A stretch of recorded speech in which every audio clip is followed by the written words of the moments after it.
Ladies and gentlemen, welcome to Mostly Aimless. And today, we are going in search of aliens. Well, it's not really much of a search because it's already been discovered what I'm going to go looking at, and the puzzle has been deciphered by some very clever people. But I just want to go there just to take a look for myself. And what I'm doing, where I'm going in, is not my Asp Explorer. I'm going in this beauty. A hauler. Now, a hauler is one of the cheaper ships in the game. It's one of your first available upgrades from your Sidewinder to ferry stuff from one place to another. It doesn't have a fantastic jump range when you first get it, but as per usual, I've A-rated this. So let's go and do the spin around the ship. I'm going to get some distance. So basically, a hauler is a transit van. It's the workhorse of the Federation, the fleet. It is very functional, much like its bigger brother, the Adder. The hauler is probably the first ship that you're really going to be doing any real work with. You know, it can carry a fair amount if you configure it right, but there are bits where you will have to scrimp in order to get the configuration you want. The reason why I'm doing this episode in particular with the hauler, not an Asp Explorer, a ship with a vastly improved jump range, is there is a chap on the Facebook page for Elite Dangerous, in the Facebook forum group, who wants to take a hauler exploring, and fair play to him, you know. We've been making a little bit of fun, you know, because the hauler is such a lowly ship after all. And I don't think the guy took anything in bad heart. But I did say I'll do a video, just to demonstrate the capabilities and the feel of this ship when you fly it on a journey like this in VR. So as you can see, let's just stop there for a moment and just have a look from the outside. As you can see, the inside is quite small. It is a one-seater ship at the front, but it can hold quite a lot. You know, the hauler is pretty nimble. It's got the same kind of lights at the front as the Adder, so it's basically a one-seater Adder.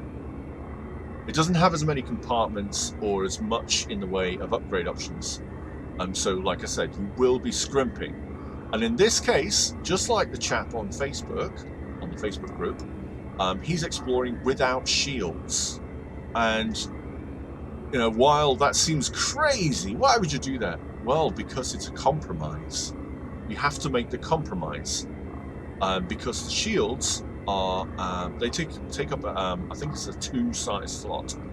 And if you want a hanger for your SRV, then you have to choose, do you get rid of that, or do you get rid of something else?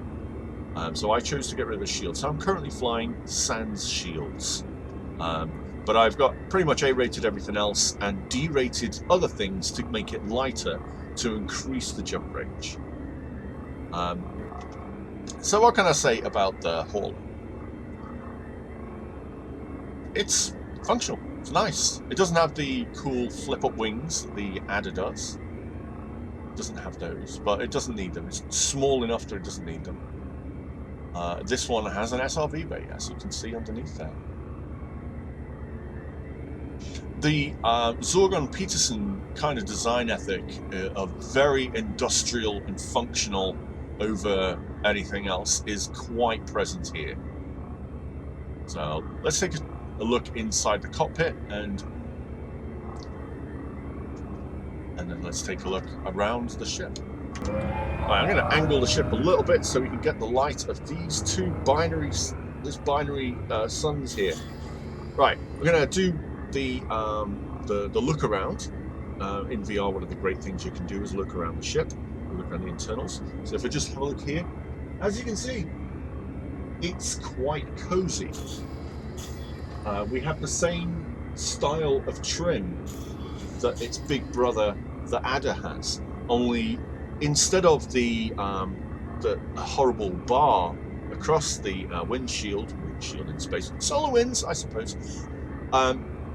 There's this nice big canopy in the hauler, great big front screen with nothing obscuring the vision. So if I have to really want to look up to feel that my vision has been obscured in any way. And also it doesn't have any of those annoying overhead compartments where there is basically nothing you can do apart from put your packed lunch. These nice side windows, they're quite nice. And I also like the attention to detail that they have here. These green lights, they are not just lights. They actually where the handles are, so you can grab in the case of zero gravity. None of the ships have artificial gravity, apart from magnetic boots to allow you to walk around. So if you want to quickly scoot around from your chair, you jump up, grab one of those handles which are lit in green, because when it's dark you need to see where you're going, and then you can jump out to the back where the door is, which is very clearly marked, and then you can go and make a cup of tea or do something along those lines. So where are we going? We're taking this little baby to go and see the ancient ruins that were discovered. Now, the ancient ruins are in a system called SYNUEFE XR-H D11-102, and I'm currently about 14 jumps away. So that's nice. We will be finding the planet once we get there by using a really handy guide that the nice chaps at Radio Sidewinder put together. There is a nice picture showing where you're supposed to go, so you can actually find these ruins. I'm actually going ahead as a scouting party for an expedition tomorrow. One of my other friends at least is going to be joining. I'm not sure if another one is going to be joining, but it'd be nice to take a look around as a group. So I'm ready to go. Are you ready to go? Let's get no shields. Let's get this show on the road. Frameshift drive charging. So like I said, everything's A-rated, including, like in my last ADA video, an A-rated bobblehead. So the thrusters, the frameshift drive, and the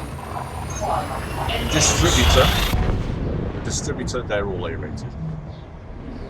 Life support is D-rated. A few other things D-rated. It has no weapons, so if anybody attacks me, I'm gonna have to run. Which is nice. Fuel scooping. This is a transit van, not a tank. Fuel scooping complete. I set my path, my route using the filters.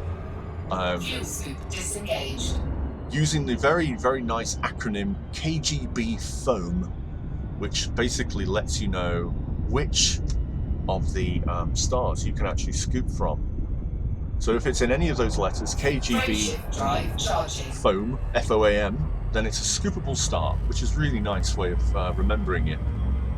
So you switch off every other star and you tell it to replot your route. And it's a very nice way of making sure you don't run out of fuel.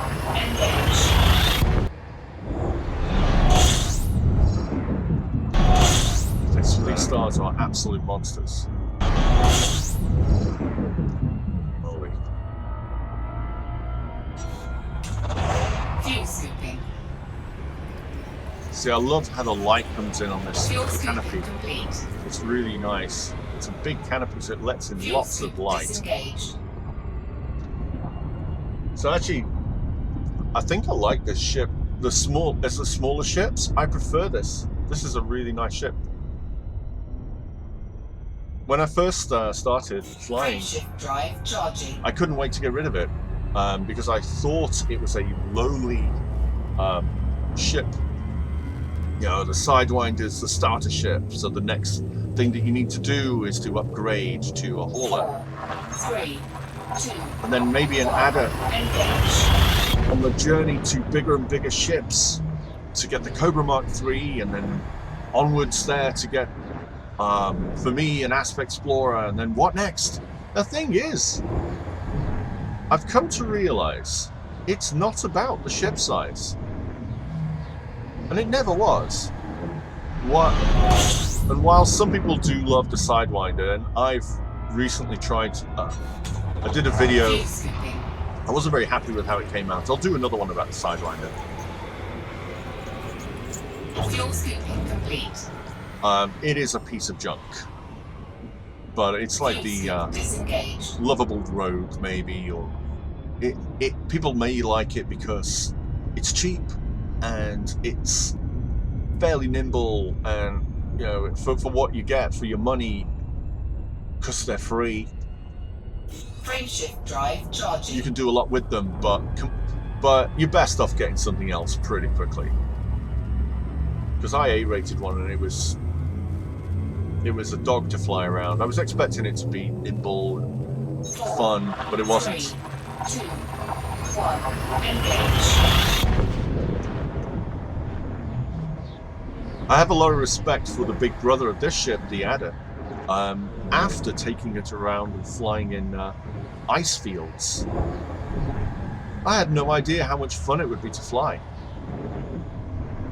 It was really good fun. And especially, oddly enough, when you turn flight assist off. Fuel scooping. I was having a ball.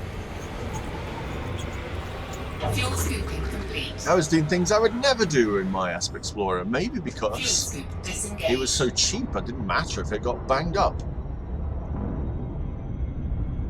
So they are good fun to just mess around with.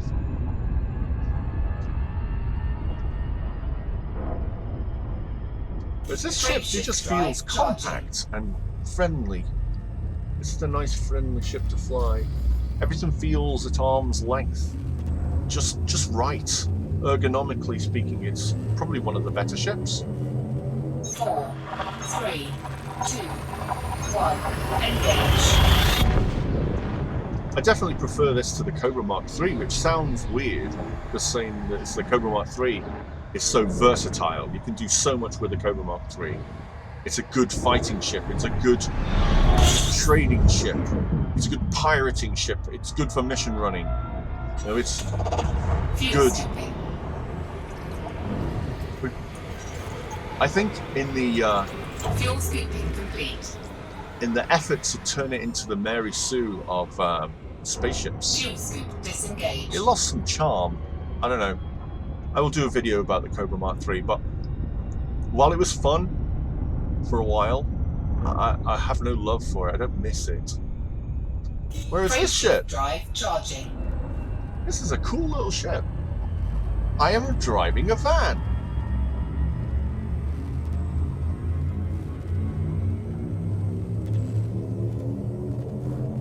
Four, 3, 2, 1, engage. Fuel scooping. What just happened there?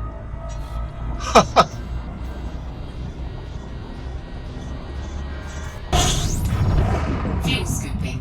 What just happened there?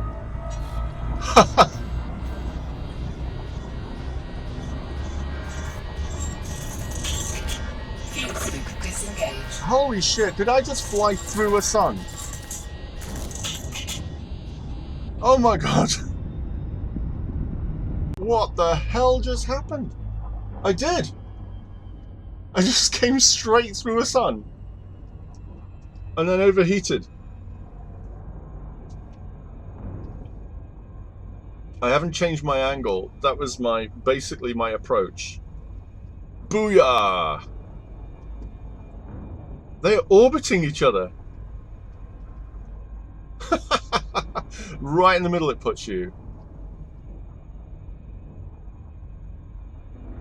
This ship is hardy. It just survived going through a sun.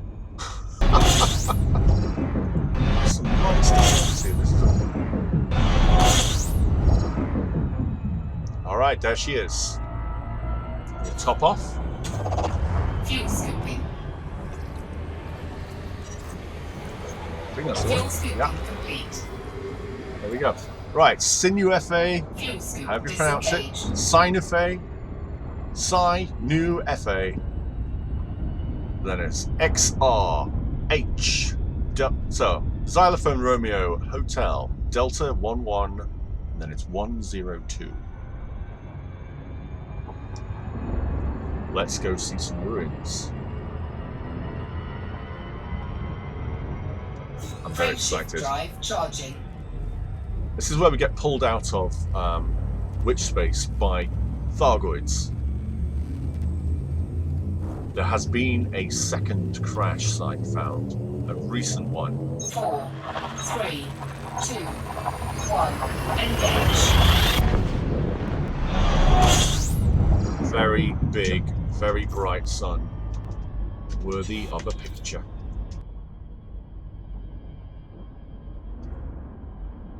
So that, I can't zoom any closer with my head. And that's as far as out as I can zoom using the camera mode. That sun fills my entire view, as you can see. It is a giant. Let's go over here and get us some distance from there. And then we're going to go to the solar system map.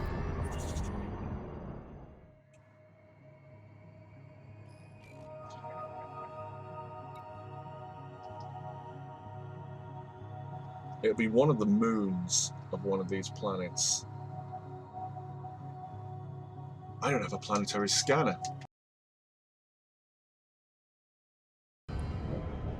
Okay, so what I'm going to do is find in the system map here and there. Let's go and go to the closest one, because it might be one of the moons. It's a potato-looking kind of moon. There's a cluster of things there.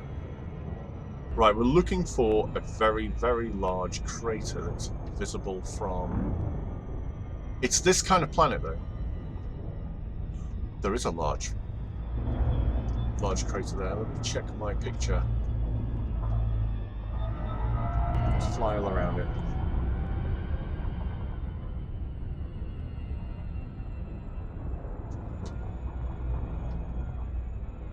That's the right color for it. Wow, how interesting is this? There is a large crater there. Doesn't seem to have the features that it needs. Check again. Size that bad boy. Oh, hello. Is that it?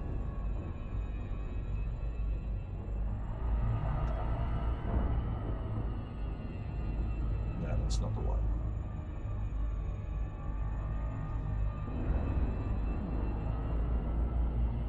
I wish I brought a discovery scanner.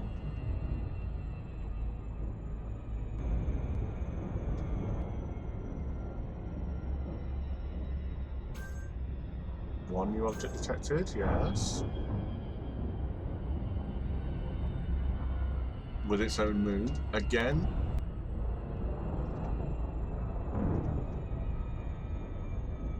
So a note to anybody wanting to go looking for this, take a discovery scanner with you.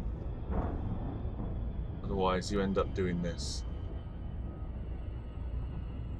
Flying around looking for a big crater.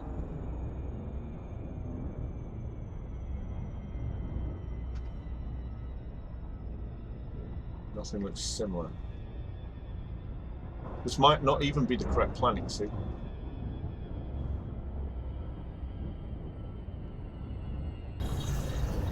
It's nice, it's scanning it for me.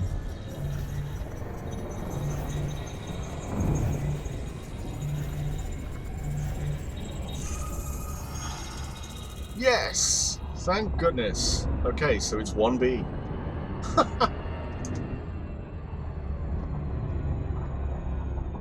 It's exactly where we need to be.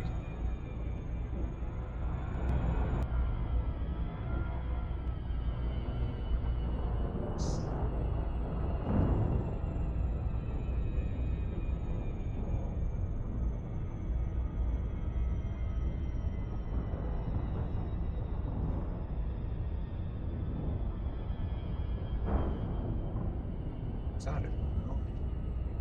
It's a great big crater, the biggest crater on the damn planet. The moon. See if I can see it from space. Kind of looks like Mickey Mouse. That might be it. That's the one. Oh, yeah, maybe. Is there a line there? Yeah, we found it. We found it. Ladies and gentlemen, we have found it. Right. Where is our planet? There is our planet. Right there. So here's what we've got to do.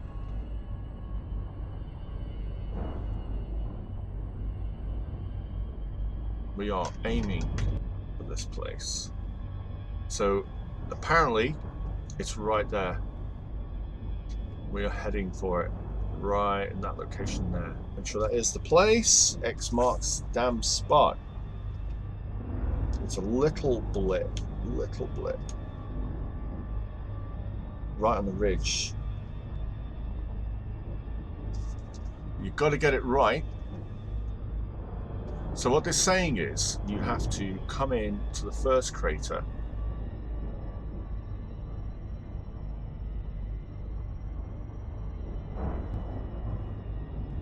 That crater there, the big one. Orbital flight engaged. Yeah, it's around about there.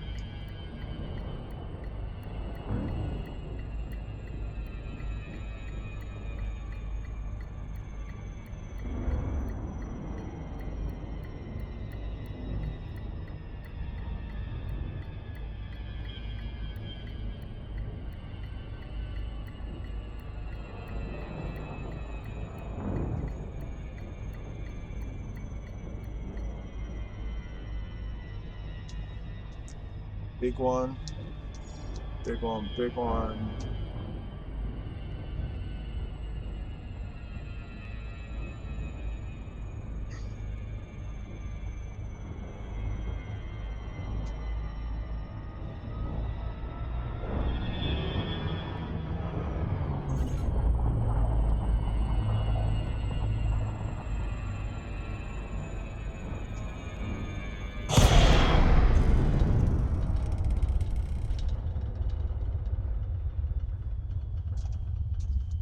Right, so I think that this thing's down here.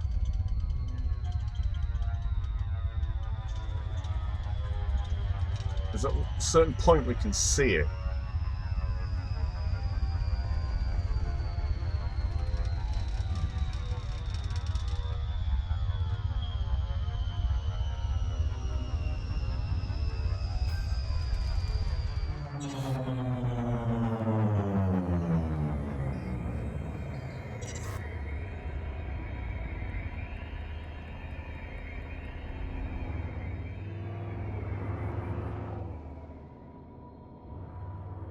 There's a weird noise.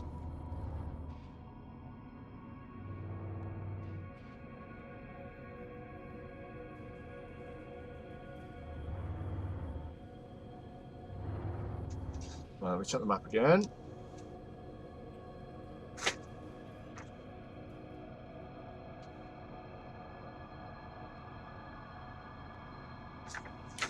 Right. It's according to the map.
There.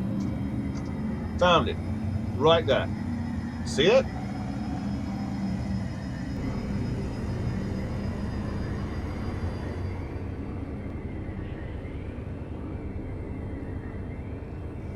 I can see glowy stuff. Why am I pulling up so hard? That was a hard landing.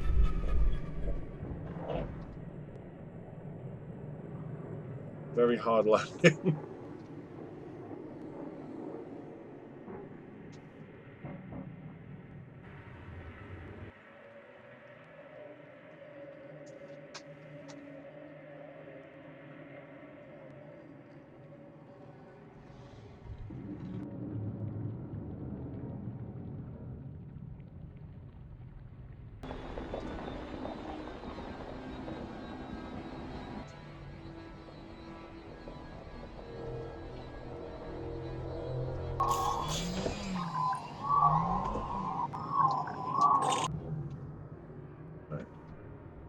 What on earth is this? It looks like it's leaking.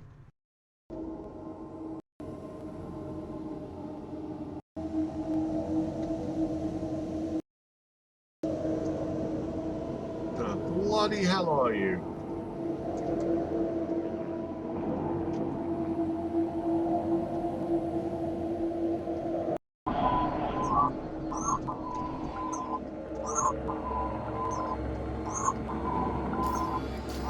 What the hell is that noise?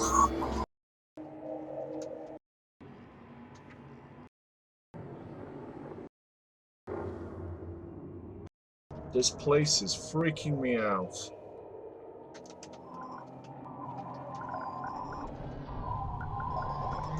I'll see you guys in the next video.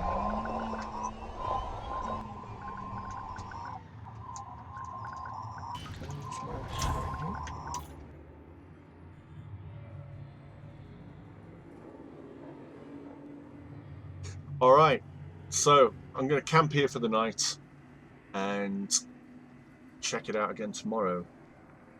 That's the end of this video. We made it in a hauler out to SYNUEFE, the ancient ruins, without a discovery scanner. Thanks to Radio Sidewinder for producing the directions to the ruins themselves, without which I would never have been able to find them. I'd also like to thank Commander XDeath for discovering the ruins in the first place. An amazing bit of triangulation and hours of discovery. And I'd also like to thank Commander Josh Hawkins for his video, which brought this all to my attention. So thank you, everybody. So remember, fly aimless.